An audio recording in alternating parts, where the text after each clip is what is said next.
Hi, sorry I'm in my car outside of a hotel, but apparently our hotel has a pool hall, so we are making the best of it. Trust first, why ethos is the foundation of persuasion.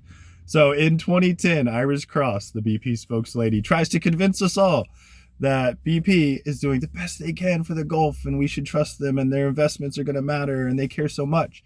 This is, of course, after the Deepwater Horizon spill, where millions and millions of barrels of gallons of oil devastate the Gulf Coast. Hard to keep your credibility after something like that. If we juxtapose this with Mary Fisher, who stood in front of the Republican National Convention as a white woman, trying to convince the Republic or the the convention that AIDS and HIV is something they should care about.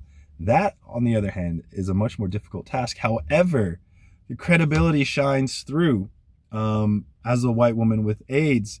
Even though she was known during the time, she used her logos pathos to convince the audience, myself included, of the need to change laws, to care, right? So how are these different? Both of them were using the same toolbox: argument, emotion, delivery, but it was a completely different take, right? And the reason is ethos.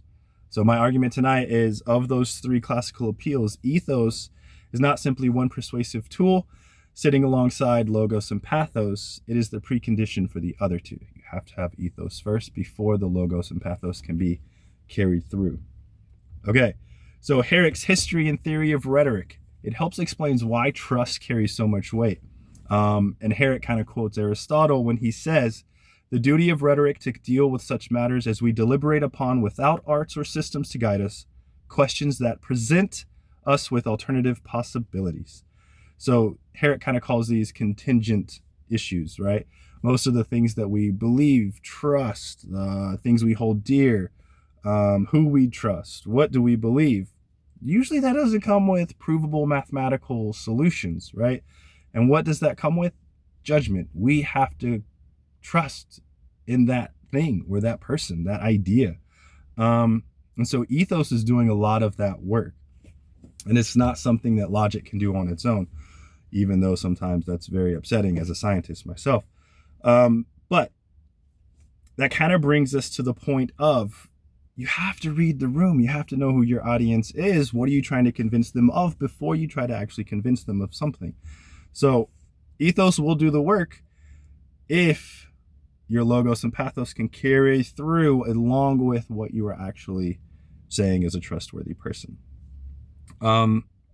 So Herrick also describes rhetoric as fundamentally situated and audience adapted, which means you have to shape the actual presentation or the argument to the place, the time, and the listener. Or something I tell my daughters: read the room. If you're trying to convince someone of something, what kind of mood are they in? Who are they? What do you know they believe in? All those things are things you need to take into account before you just go ask that person, "Hey, I need $20."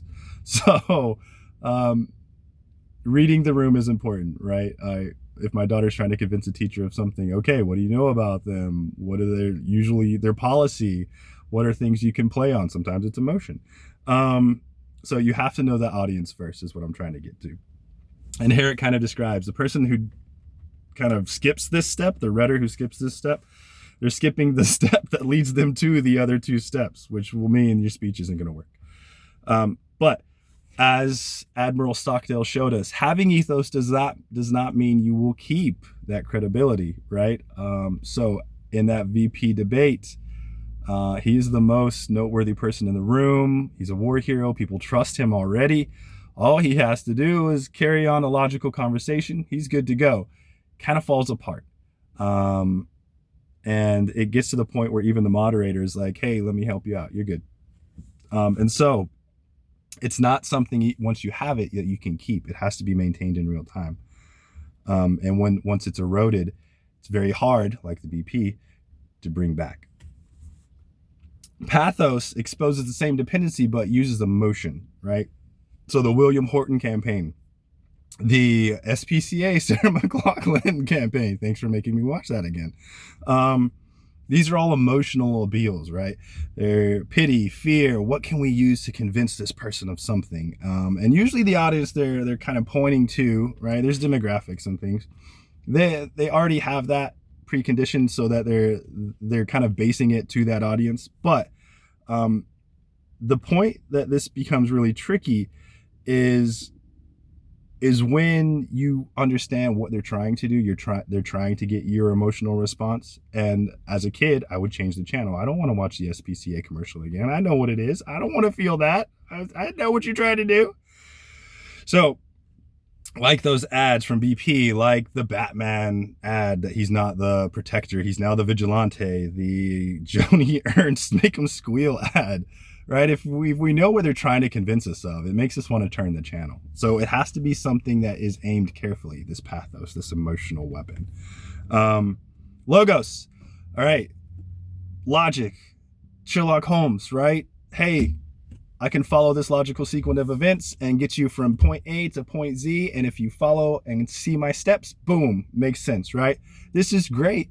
And it's very important for judicial cases, scientific proofs, mathematical proofs, anything that historical proofs, like things you put together. Here's my logical sequence. Here's my reasoning. Is my deductive or inductive?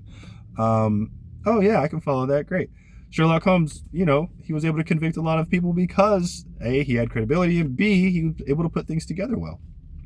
But when it becomes something that goes from logical to absurd, right? The reductio ad absurdum, or absurdum, the Key and Peele sketch, beautiful by the way.